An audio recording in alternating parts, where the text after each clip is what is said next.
This is the Guthrie Airport, 35 miles north of Oklahoma City. There are over 9,000 airports in the country, and many of them are like this one. An aircraft dealer, a flying school, 2 turf runways, a beacon, a windsock, and no tower. When you come in on an uncontrolled field like this, you do it on your own. There's nobody to help you down out of the sky. Not much traffic, so it's a good place to practice landing. That's Dr. Charlie Preston there, getting his 2-engine rating. Doing pretty well, I'd say. Charlie Preston usually does. How was that, Herb? Felt pretty nice over on this side. Well, that's 8 good ones in a row. But you gotta remember, the weather's ideal. I didn't expect to take my instruction in the middle of a line squall. Now you're a natural pilot, Charlie.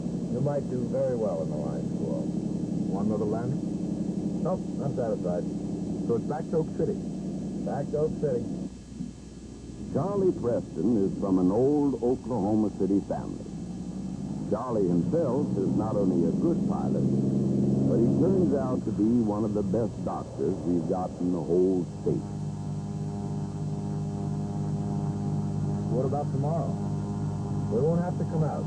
I'm going to qualify you for multi-engine, Charlie. Thanks, Herb. Listen, try to get away from that hospital enough so that you can fly the new plane regularly. If you switch quick. I'll do my best.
Charlie Preston ever since he was a little kid.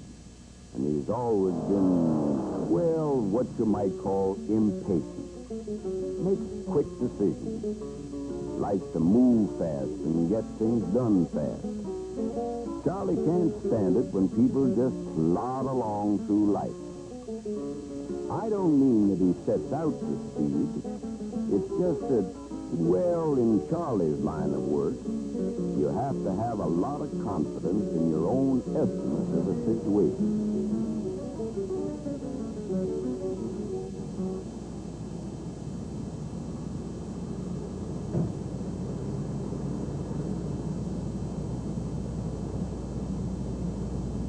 Dr. Bruce Raymond, Dr. Bruce. Here, you can see it best in this one, Bill. Aneurysm on the internal carotid. Haven't seen one that big before. I want to schedule surgery on Mr. Herndon tomorrow. I'd like you to assist. Fine. 7 in the morning? No later.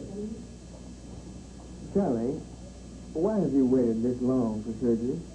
Why do you ask? Well, you strike me as a person of fast action. A lot of surgeons would go in immediately when an artery bursts in the brain. Well, I thought you'd be one of those. Well, it's my inclination to do that, but in some cases, restraint is better. Oh? Well, in Herndon's case, there was some healing of the break, and he'd regained the use of his left side even before we did the dye test. But it will rebleed at some point. Almost certainly. Then how do you know exactly when to go in? I don't know exactly. Medicine is sometimes like going for oil, Bill. There's an intuitive side to it, no matter how many facts you get. How are we doing, Bill? Fire in the routine. Good. The color of the most delicate part of the show. Do you see clearly? Yeah, quite clearly. I know it's like looking down into a well, but I want you very gently now to elevate the brain on the side of the incision nearest you. reveal the Like with most things, Charlie's moved along fast in his career. Studied brain surgery down at Tulane. And now he's not only got his own practice, but he teaches too. And he flies all over the Southwest on these consultations. Seems to be very well thought of. Very gentle. And it doesn't move easily. Quickly.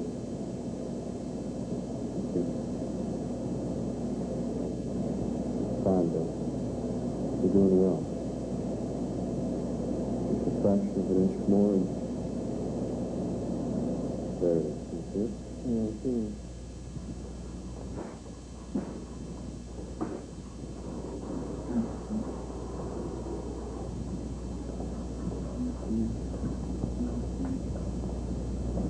Dr. Bruce Raymond.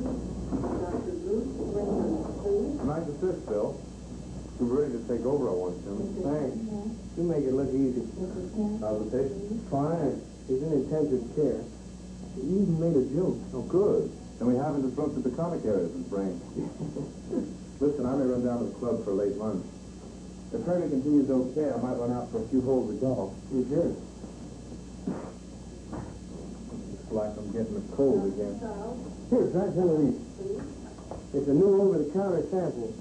Bud Benson swears by it. Thanks. Oh, that's all right. Okay. Now it's Nathan, I'll be all set. You mean from the water cooler or an old-fashioned? An old-fashioned. Dr. Charlie Preston works hard, but he also knows when it's time to let up. And like a lot of us, he does enjoy a drink. But the only time I ever saw him drunk was the night he got out of the Army. He didn't cotton to the Army. They made too many decisions for him. So why I said to him, well, friend, my partner in the Ed where they get real oil wells. Not like on a television commercial where every well comes in. Sometimes we drill halfway to Australia and get nothing but high-quality mud. How'd it come out, Buster? Well, we scrounged the money to keep going 5 more days. And on the 4th day, pow! Another spindle top. Well, not quite, but we started getting oil instead of mud. Well, here's the Pike County #1. I'll drink to that. They did. I'm glad you boys are doing well.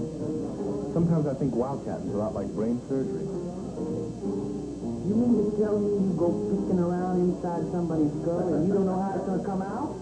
Well, most times we know, but not always. I wouldn't let you touch me.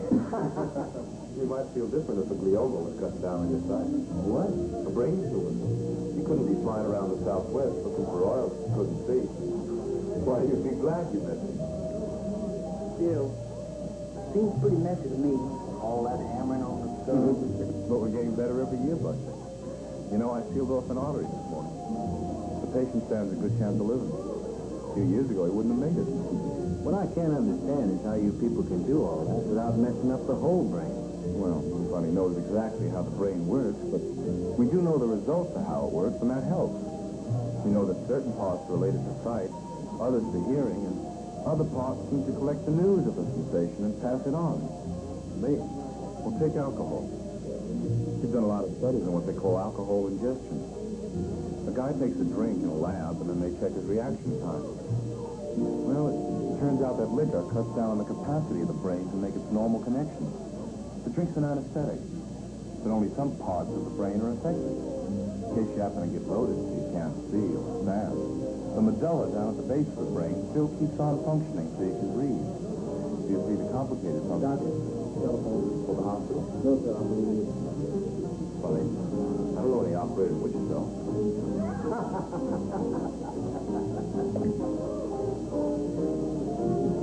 Who wants to fly to Wichita after lunch?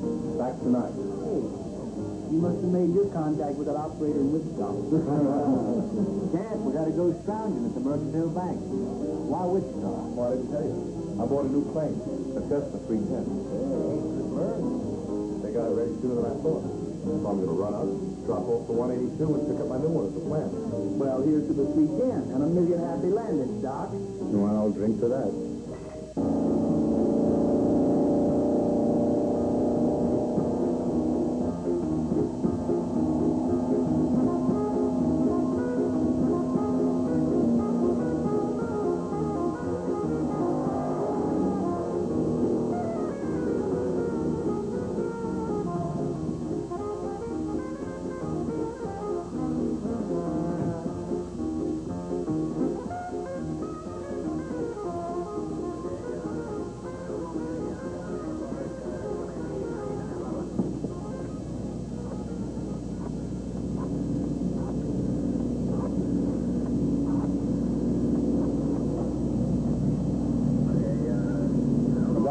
service, please.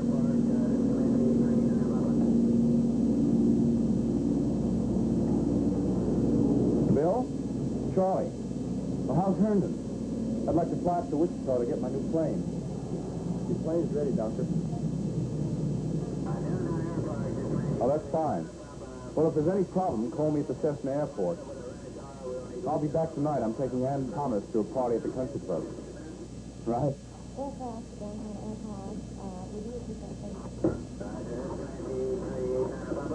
We're about 15 minutes from downtown now. We'd like to rent a car for about 3-4 hours. Roger. The flight service? Oh, this is Dr. Preston. How's the weather at Wichita? Fine. Well, I'd like to file, please. A VFR, man 6493 Alpha, a Cessna 182, true airspeed 120 knots. Estimating off at,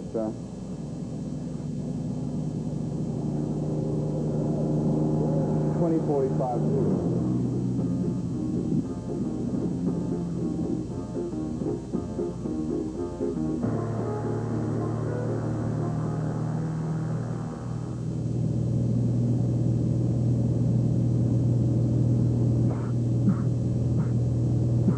Charlie's up here in violation of the FAA's rules. He not only had the drinks at lunch, but he's also taken that slow-release cold pill. Of course, it's one of the easiest things in the world to do. Everybody knows that. As far as I can figure, the FAA has no intention of putting breath testing machines in 9,000 airports. But there's some certain medicine, and then flying while the stuff is still in your system. Of course, people do drink and fly, and they do get away with it. But there's a potential danger in this trip, even though Charlie looks and sounds like he always does, and even though he's flying a familiar plane on a nice day. As usual, Charlie Preston is making his own estimate of the situation. McConnell Tower, this is Cessna 6493 Alpha, over. 903 Alpha, McConnell Tower. 903 Alpha, VFR from Oklahoma City to Cessna. Now 15 south of McConnell at 3000. Request traffic advisory, over. 903 Alpha, McConnell Tower. Your traffic, 1B52, departing runway 18 right. No other traffic. Wind 180 degrees 10. Altimeter 3010. Over. All checked out. Questions about the walk around? No, Tom, it's fine. So, let's take her up and get the feel of it. Right.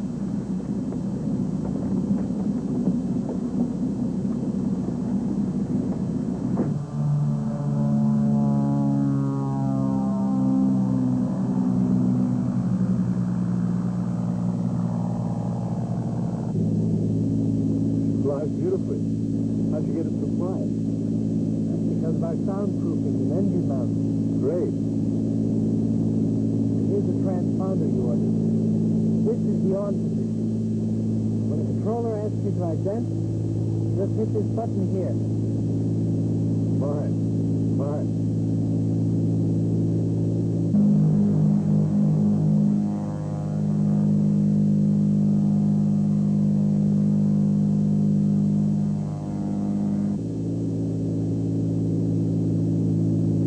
Beautiful job, Tom.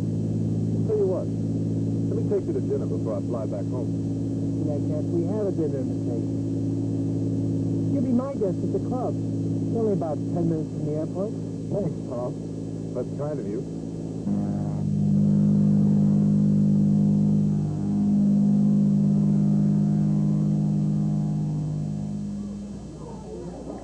You look very happy, sir. Quite a day. I'd like to top it off with a good steak. Steak? A big steak. And then a thin cigar. This is Wichita Flight Service Station. Armbruster. This is Dr. Preston. I want to file VFR to Oak City. Man 6493 Alpha. Sorry, a new plane. 3813 X-ray. A Cessna 310, airspeed of 190. From Cessna Airport, Victor 77 to Oak City, a downtown airport. I'll be at 4,500. Estimated time en route, about 50 minutes. Preston is the name. Take off at, reckon about 7:45. The airplane's green, olive, and white. One on board. Doctor, have you checked the weather for this trip? No, I haven't. The weather is marginal. There's a front moving east now northeast of Amarillo. Weather reports en route indicate low ceilings, low visibility, extreme turbulence, heavy showers, and thunderstorms. What are the winds? East of the front winds are southwesterly at 20 knots. Frontal passage wind shift to the northwest increase to 40 or 50 knots with gusts to 70. Sure, but if that doesn't change, I'll be at an easy to Oak City. I've got a date. There's a new pilot report from Fenton Sherman Air Base. That's about 150 miles east of Amarillo. And it says, look, if I stand here talking to you all evening, I won't make it. Doctor, I've got to warn you, because of the rapidly deteriorating situation, you may find conditions worse than forecast. Thank you. I'll contact you after takeoff. Yes, sir. Well, I'd never go, I'll tell you that. Maybe he's one of those guys that think we take the fun out of flying. Yeah. Flying into the prairie at 200 miles an hour. That takes some of the fun out of it, too.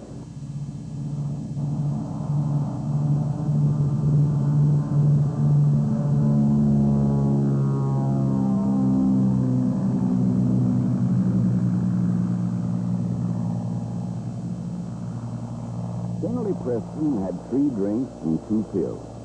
And, feeling very pleasant about life, he took off in a brand new plane and flew it into a wall of weather.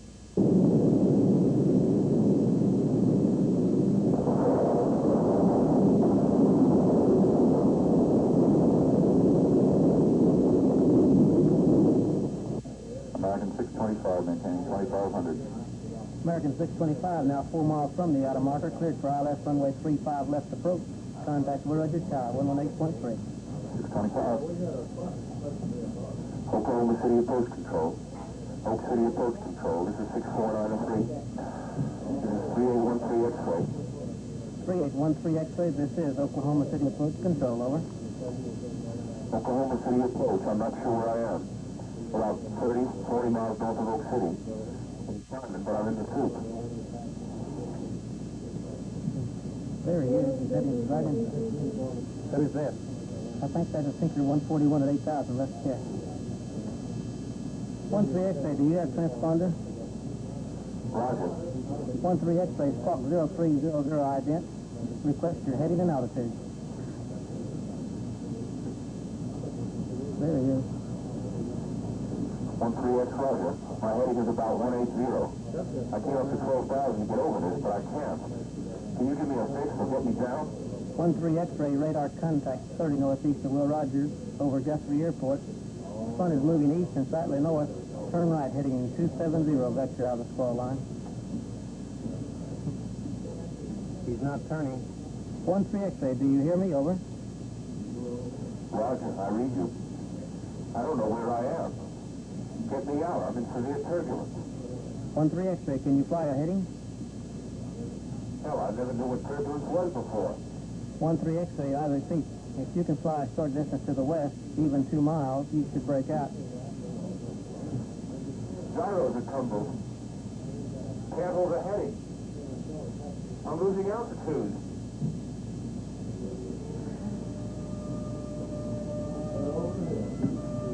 Well, those scientists can measure how bourbon anesthetizes a brain all right. But the one thing they can't measure is a man's judgment. Charlie was proud of his judgment, and it had always worked for him before. Not this time, though. Fact is that a man's judgment is changed by alcohol, even a little of it. And after a lot of it, he can no longer even judge that he has deteriorated. Well, I don't know. It seems to me that no matter how many rules are made and how many no-tans you send out, at the end of the trail, what you need is a responsible human being. That's the only thing that can really get you down out of the sky eye in one piece. No matter what you think of your judgment, it might be good to turn over your airman's medical certificate every once in a while and read the small print. The holder shall not exercise the privilege of his airman's certificate during the period of a known physical deficiency which would render him during that period unable to meet the physical requirements.